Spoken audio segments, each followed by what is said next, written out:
So let's talk about the big guy. Let's talk about the best guy on the football team is George Kittle. Let's talk about him. So we got about 14 million per, 30 million guaranteed. What do you think about that? Ooh, say it again. 14 million per, 30 million guaranteed. Yeah. Might be the best he can do. Again, he has no leverage. I think he's worth more. I think he should be the second highest paid player on the team. I don't understand a world where Eric Armstead or Dee Ford makes more money than George Kittle. I don't understand why tight ends are looked at as like second-class citizens. I mean, I understand that they play a physical position and sometimes they get hurt, but George Kittle's missed like 2 games in his career. Yeah. And in his function on this team, he's a number 1 receiver. Plus he blocks. Why is his blocking ultimately held against him in contract talks? Because a wide receiver who's just as good of a pass catcher as Kittle and doesn't block is worth more money? Makes no sense. It's like an outdated system in the NFL that they use to just keep salaries down for tight ends. And a big part of me feels like Kittle should hold out and get all the money he can, not for himself, but for tight ends. You know what I mean? Do it for the next group of tight ends, sort of way like Laramie Tunsil just did for tackles. He just blew away the offensive tackle market, got 22. Anyway, that's how I feel. But what's he gonna get? What he should get, what's he gonna get? Different thing. Again, like he's in Mostert's boat. What's he gonna do? Hold out? How much money has Kittle made in his career? Less than $2 million. This $2 million he's gonna make this year is gonna be more than he's made in his whole life. So he said he's not holding out. Guess what? He said it's gonna be because he wants to be a leader. Yeah, well, okay. But he also wants to keep the money that he's not gonna get back.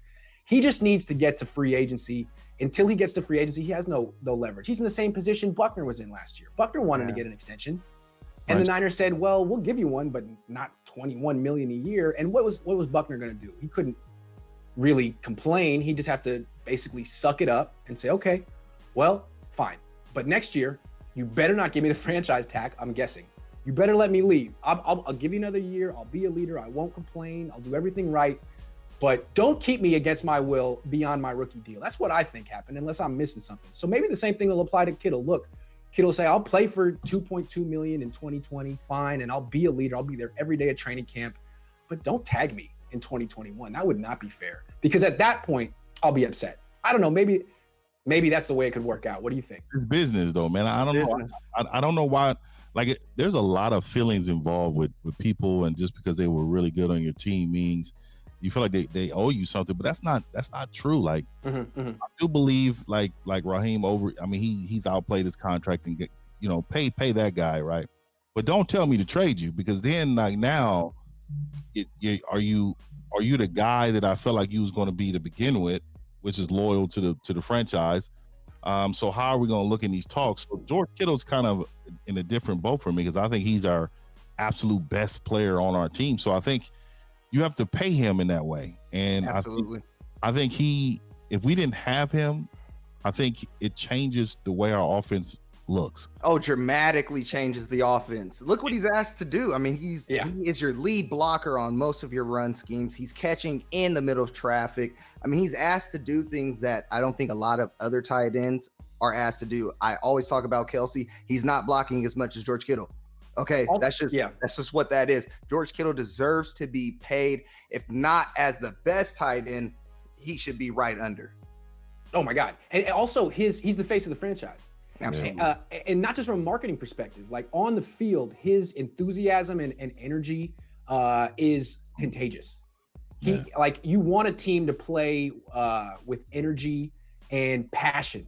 And a lot of times you see teams that are just totally flat, right? Not the Niners. And I think they feed off of him. They feed off of Quan Alexander and other players too, but the offense especially feeds off of Kittle. And that's something that's important. You can't really quantify that. Yeah.